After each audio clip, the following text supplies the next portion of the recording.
ውድ ቻናላችን ቤተሰቦች እንኳን ወደ ቻናላችን በደህና መጣችሁ። አሁንም ሊቨርፑልን በተመለከቱ ዘገባዎች ተመልሼ መጥቻለሁ። በሰዓት የምንመለከታቸው ሊቨርፑሎች በኢብራሂም ኮናቴ ዙሪያ አሁንም ተስፋ አልቆረጡም እየተባለ ይገኛል። እንደዚሁም ከስምምነት ላይ ለመድረስም ተቃርቧል እየተባለ ይገኛል። ይህንን በዋነኝነት የምንመለከት ሲሆን ከዛ በተጨማሪም ክርስቲያን ፖሊሲችና ዳርዊን ኑኔዝን የተመለከተም ዘገባም ይኖረናል። እስከ መጨረሻው ደቂቃ ድረስ አብራችሁ ቆይታችሁ እንድትከታተሉት በአክብሮት ተጋብዛለሁ።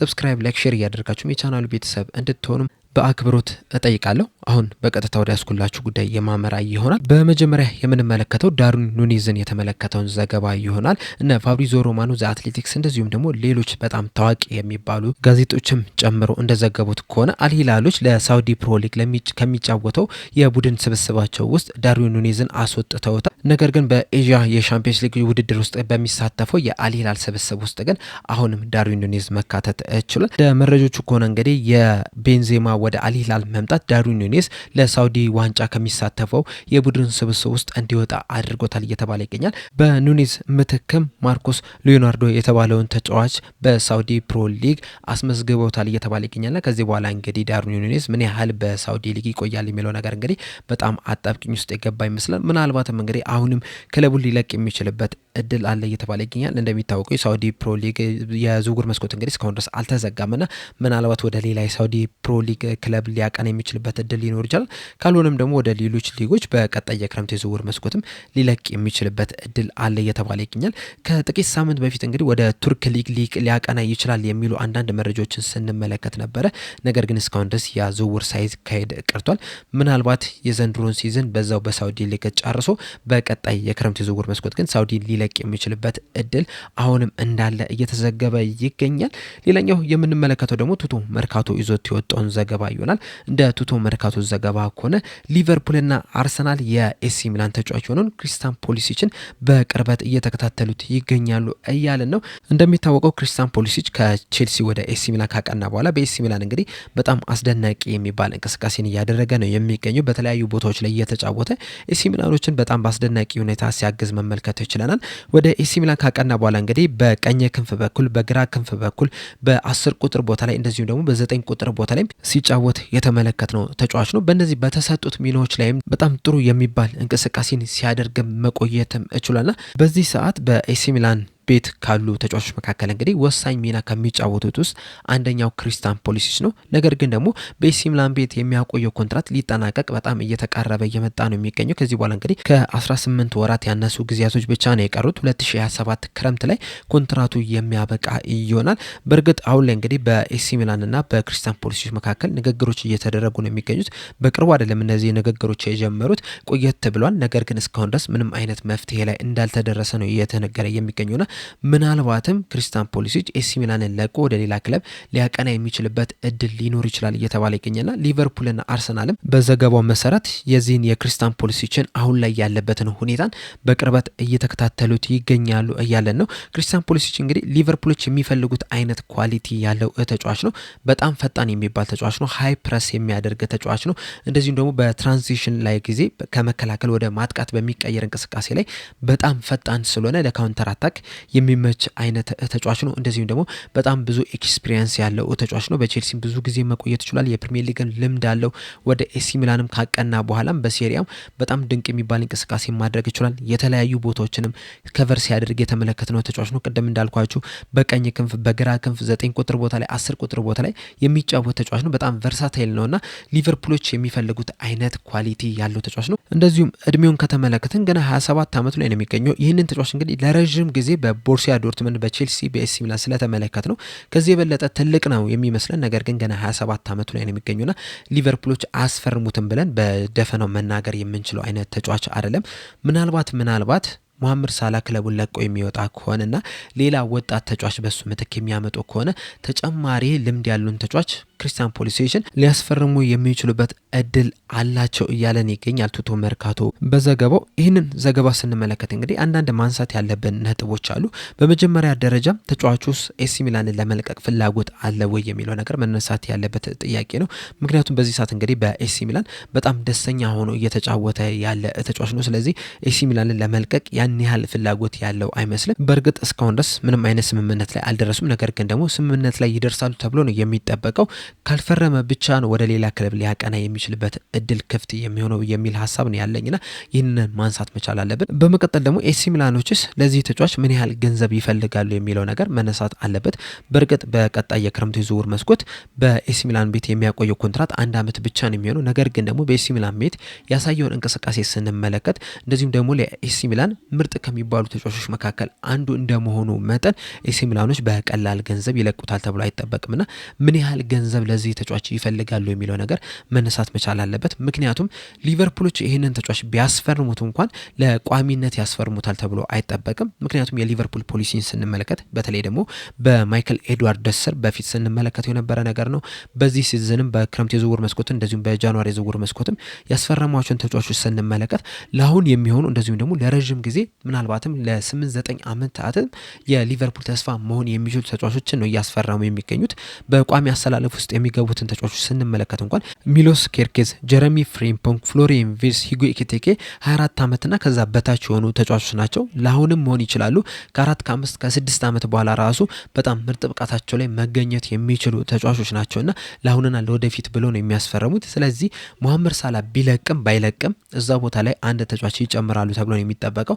ነገር ግን ያ የሚመጣው ተጫዋች ማክሲመም ከሄደ 23 ዓመቱ ላይ ሊደርስ ይችላል ተብሎ ነው የሚጠበቀው። አሁን ለምሳሌ ኦሊሴን እናምጣ ካሉ ኦሊሴ 23 ወይም 24 ዓመቱ ላይ ነው የሚገኘውና ከዛ የበለጠ እድሜ ያለውን ተጫዋች ያመጣሉ ተብሎ አይጠበቅም። ነገር ግን ደግሞ መሐመድ ሳላ በክረምት የዝውውር መስኮት ሊቨርፑልን የሚለቅ ከሆነ ሁለተኛ ወጣት ተጫዋችን ያስፈርማሉ ተብሎ አይጠበቅምና ምናልባትም በዛ ሰዓት ክሪስቲያን ፖሊሲችን ለማምጣት ጥረት ሊያደርጉ የሚችሉበት እድል ሊኖር ይችላል። ነገር ግን ደግሞ ኤሲ ሚላኖች ከፍተኛ ገንዘብ የሚጠይቁ ከሆነ ይህ ተጫዋች ወደ ሊቨርፑል ላይዘዋወር የሚችልበት እድል ይኖራል ብዬ ነው የማስበው። እና ምናልባትም ይህን ተጫዋች ሊያመጡ የሚችሉበት እድል ሊኖር ይችላል። ነገር ግን ደግሞ በጣም ከፍተኛ እድል ይኖረዋል ብዬ ግን አላስብም። እናንተስ በዚህ ተጫዋች ዙሪያ ያላችሁ ሀሳብ ምንድነው? ሀሳባችሁን እንዳለ ኮሜንት ሴክሽን ላይ በመጻፍ አሳውቁኝ። በመቀጠል የምንመለከተው ኦፕታ ያወጣው አንድ መረጃ አለ ፍሎሪያን ቪርትዝን በተመለከተ ማለት ነው። በዚህ ሲዝን ወደ ሊቨርፑል ከመጣ ጀምሮ እንግዲህ በአጠቃላይ እስካሁን ድረስ 66 ቻንሶችን ክሬት ማድረግ ይችላል። የሚበለጠው በአውሮፓ ውስጥ ካሉ ተጫዋቾች በ3 ተጫዋቾች ብቻ ነው። አንደኛ ደረጃ ላይ የተቀመጠው ላሚን ያማል ነው 80 ቻንሶችን ክሬት ማድረግ ይችላል። ሁለተኛ ደረጃ ላይ ክሊያን ኤምባፔ በ79፣ ሶስተኛ ደረጃ ላይ ደግሞ ማይክል ኦሊሴ በ68 ቻንስ ክሬት በማድረግ ነው የሚበለጠው እንጂ ከሱ የበለጠ ብዙ እድሎችን የፈጠሩ ሌሎች ተጫዋቾች የሉምና ምን ያህል አስደናቂ የሚባል ጊዜን እያሳለፈ እንደሆነ እንግዲህ ይህ ማሳያ ነው። በእርግጥ በዚህ ሲዝን እንግዲህ ጎልም ለማስቆጠርም እንደዚሁም ደግሞ አሲስት ለማድረግም በጣም ረጅም ጊዜ ፈጅቶበታል። ነገር ግን ደግሞ አሲስት ለማድረግ ያን ያህል ረጅም ጊዜ የፈጀበት በሱ ጥፋት አይደለም። ምክንያቱም በጣም ጥሩ የሚባሉ እድሎችን ቡድን አጋሮቹ መፍጠር ችሎ ነበር። ነገር ግን የቡድን አጋሮቹ እነዛን እድሎች ባለመጠቀማቸው ምክንያት ጎል ሳያስቆጥሩ መውጣት ችሎ እንጂ ምናልባትም አሁን ላይ ካስመዘገበው የበለጠ ብዙ አሲስቶችን ማስመዝገብም ይችል ነበረ። በአሲስት ደረጃ ያለውን ስንመለከት ላሚን ያማል ከ80 ቻንሶች 12 አሲስት ማድረግ ይችላል። ኪሊያን ኤምባፔ 4 አሲስት አድርጓል። ማይክል ኦሊሴ 23 አሲስት ማድረግ ችሏል። የማይክል ኦሊሴ እንግዲህ በአብዛኛው የተገኘው በቡንደስሊጋ ነው። ቡንደስሊጋ ላይ እንግዲህ ባየር ሙኒኮች ምን ያህል ብዙ ጎሎች እንደሚያስቆጥሩ ሁላችንም እናውቃለን። ምናልባት ሊቨርፑልም በቡንደስሊጋው እየተጫወተ ቢሆን ኖሮ ፍሎሪያን ቪርትዝ የማይክል ኦሊሴን ተመሳሳይ አይነት ውጤት ያስመዘግብ ነበር ብዬ ነው የማስበው። ምክንያቱም ቡንደስሊጋንና ፕሪሚየር ሊግን ስናወዳደር በጣም ከፍተኛ የሆነ ልዩነት አለ። በቡንደስሊጋ ስፔሶችን ታገኛለህ፣ በፕሪሚየር ሊግ ግን ያን ያህል ስፔሶችን አታገኝምና በዛ ምክንያትም እንግዲህ ፍሎሪያን ቪርትዝ በቡንደስሊጋ ቢሆን ኖሮ ከዚህ የተሻለ እድሎችን መፍጠር ይችል ነበረ። እንደዛም ሆኖ ግን ፍሎሪያን ቪርትዝ በዚህ ሲዝን እንግዲህ 6 አሲስቶችን ማስመዝገብ ችሏል። ከዚህ በኋላም እንግዲህ የተሻለ ነገሮችን ከፍሎሪያን ቪርትዝ እንመለከታለን ብለን ተስፋ እናደርጋለን። በስተመጨረሻ የምንመለከተው ኢብራሂማ ኮናቴን የተመለከተውን ዘገባ ይሆናል። በዚህ ተጫዋች ዙሪያ እንግዲህ በዛሬው ዕለት 2 መረጃዎችን መመልከት ችለናል። አንደኛው ዘ አትሌቲክስ ላይ ጄምስ ፒርስ የጻፈው ሲሆን ሌላኛው ደግሞ ግራሃም ቴሌግራፍ ላይ የጻፈው መረጃ ነው። እንደ ዘ አትሌቲክስ ጄምስ ፒርስ ዘገባ ከሆነ የሊቨርፑል አመራሮች አሁንም ድረስ ኢብራሂማ ኮናቴን ኮንትራቱን እናራዝምለታለን ብለው ተስፋ ያደርጋሉና ተስፋ አልቆረጡም እያለን ይገኛል። ግራሃም ቴሌግራፍ ላይ በጻፈው መረጃ መሰረት ደግሞ ኢብራሂማ ኮናቴ በሊቨርፑል ቤት የሚያቆየውን የ4 ዓመት ኮንትራት ለመፈረም ተቃርቧል። ሳምንታዊ ደሞዙም ወደ 300,000 ፓውንድም ያድጋል እያለን ይገኛል። አያይዞም እንደተናገረው ከሆነ በዚህ ሰዓት እንግዲህ በሪቻርዲው በኢብራሂማ ኮናቴና በተኮቹ መካከል ጥሩ የሚባል ንግግሮች እየተደረጉ ነው የሚገኙት። በእነዚህም ንግግሮች መሰረትም እንግዲህ በቅርቡ ኮንትራቱን ይፈርማል ተብሎ ይጠበቃል እያለን ይገኛል በዘገባው። ይህ ዘገባ እንግዲህ እውነትነት ካለው በጣም ጥሩ ዜና ነው። ለሊቨርፑል ብቻ ሳይሆን ለኢብራሂማ ኮናቴም በጣም ድንቅ የሚባል ዜና ነው። ምክንያቱም ኢብራሂማ ኮናቴ እንግዲህ በሳምንት 300,000 ፓውንድ የሚከፈለው ይሆናል። ይህም ማለት እንግዲህ በሊቨርፑል ቤት ውስጥ ካሉ ተጫዋቾች ውድ ከሚከፈላቸው ተጫዋቾች መካከል ምናልባትም ሶስተኛ ደረጃ ላይ የሚቀመጥ ይመስለኛል። አንደኛና ሁለተኛ ደረጃ ላይ የተቀመጡት መሐመድ ሳላህ እና ቨርጅል ቫን ዳይክ ናቸው። ከነሱ በመቀጠል እንግዲህ ምናልባትም ኢብራሂማ ኮናቴ የሊቨርፑል ውዱ ተከፋይ የሚሆንበት እድል ይኖራል። ለሊቨርፑል ደግሞ የሊቨርፑል የመሀል ተከላካይ ስፍራውን እንግዲህ ያለበትን ችግር ሁላችንም በደንብ እናውቃለን። ቨርጅል ቫን ዳይክን ከተመለከትን 34-35 ዓመቱ ላይ ነው የሚገኘው። ከዚህ በኋላ እንግዲህ በሊቨርፑል ቤት በቋሚነት ምናልባት 2-3 ዓመት ቢጫወት ነው። ከዛ በላይ ግን ይጫወታል ተብሎ አይጠበቅም። ጆ ጎሜዝ በተደጋጋሚ ጉዳት የሚያጋጥመው ተጫዋች ነው። በቀጣይ የክረምት የዝውውር መስኮትም ሊቨርፑልን ይለቃል ተብሎ ነው የሚጠበቀው። ጆቫኒ ሊዮኒ ገና ወጣት ተጫዋች ነው። 18-19 ዓመቱ ላይ የሚገኝ ነው። እንደዚሁም በዚህ ሲዝንም እንግዲህ በኤሲኤል ጉዳት ምክንያት ወደ ሜዳ አይመለስም። ጀረሚ ጃኪም በቅርቡ በጃንዋሪ ዝውውር መስኮት ከሬንስ ያስፈረሙት ተጫዋች በዚህ ሰዓት ጉዳት ላይ ነው የሚገኘው። ከዛ በተጨማሪም ደግሞ ገና ወጣት የሚባል ተጫዋች ነው። ብዙም ልምድ ያለው ተጫዋች አይደለም። ለወደፊቱ መሆን የሚችል ተጫዋች ነው። ነገር ግን ደግሞ በዚህ ሰዓት ልምድ ያላቸው ተጫዋቾች ክለቡ ያስፈልጓልና ኢብራሂማ ኮናቴ በሊቨርፑል ቤት የሚቆይ ከሆነ ምናልባትም በቀጣይ የክረምቱ የዝውውር መስኮት ቢበዛ አንድ የመሀል ተከላካይ ስፍራ ተጫዋችን ነው ሊቨርፑሎች የሚያስፈርሙትና ለሊቨርፑሎችም ለሪቻርዲው ለነ ማይክል ኤድዋርድስም ራስ ምታታቸውን የሚቀንስላቸው ይመስለኛልና በጣም ጥሩ ዜና ነው። እንደዚህ በዚህ ሲዝን እንግዲህ አንዳንድ ጥሩ የማይባሉ እንቅስቃሴዎችን ያደረገባቸው ጨዋታዎች አሉ። ነገር ግን ደግሞ በአንዳንድ ጨዋታዎች ላይ ደግሞ በጣም ምርጡን ኢብራሂማ ኮናቴን መመልከት ችለናል። አሁን ለምሳሌ ትናንትና ምሽት ላይ በተደረጉ ጨዋታ ላይ በጣም አስደናቂ የሚባል እንቅስቃሴ ማድረግ ችሏል። በተለይ ደግሞ ብሎክ ያደረጋቸውን ኳሶች ስንመለከት ሊቨርፑሎች ይህንን ጨዋታ አሸንፈው ለመውጣታቸው አንደኛው ከፍተኛ አስተዋጽኦ ካደረጉ ተጫዋቾች መካከል አንደኛው ኢብራሂማ ኮናቴ ነው። በጣም ኳሊቲ ያለው ተጫዋች ነው። እምቅ ችሎታ ያለው ተጫዋች ነው። ከዚህ በኋላም እንግዲህ የሊቨርፑልን የመሀል ተከላካይ ስፍራ መምራት የሚችል ተጫዋች እንደሆነ ሁላችንም እናውቃለን። እናም ሊቨርፑሎች የዚህን ተጫዋች ኮንትራት የሚያራዝሙ ከሆነ እንግዲህ በጣም ጥሩ ዜና ነው የሚሆንላቸው።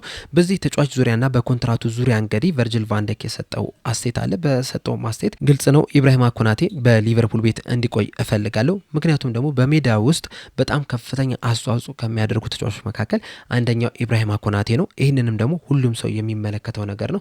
እንደዚሁም ደግሞ ከሜዳ ውጭም የሱ መሪነትም ለኛ የሚያስፈልገን አይነት ተጫዋች ነው። በጣም አስደናቂ የሚባል ተጫዋች ነው። እንደኔ ከሆነ በዓለማችን ላይ ከሚገኙ ምርጥ ተከላካዮች መካከል አንደኛው እሱ ነው። እናም ይህንን ነው ማለት የምችለው። በሊቨርፑል ቤት እንዲቆይ እፈልጋለሁ። ነገር ግን ደግሞ እኔ ምንም ማድረግ የምችለው ነገር የለም። ይህንን ውሳኔ ሊወስኑ የሚችሉት ኢብራሂማ ኮናቴ ራሱ እንደዚሁም ከተወካዮቹ ጋርና ከነ ሪቻርድ ጋር በሚያደርጉት ውይይት ነውና ይህ ውይይት ምን አይነት መልስ ይዞ ይመጣል የሚለውን ነገር እንግዲህ አብረን የምንመለከተው ይሆናል የሚል አስተያየትን ሰጥቷል።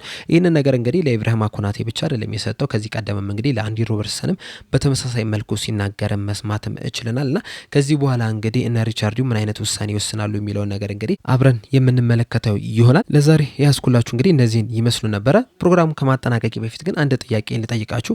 ኢብራሂማ ኮናቴ በሊቨርፑል ቤት የሚቆይ ይመስላችኋል? እንደዚሁስ ልቆይ ካለ ራሱ ሳምንታዊ ደሞዙ ምን ያህል ይበቋል ብላችሁ ታስባላችሁ? ሀሳባችሁ እንዳለ ኮሜንት ሴክሽን ላይ በመጻፍ አሳውቁኝ። ለአሁን እኔ እዚህ ላይ አበቃው። በቀጣይ በሌላ እስከምንገናኝ ድረስ ሰብስክራይብ፣ ላይክ፣ ሼር ማድረግ እንዳትረሱ። ቸር ያቆየን።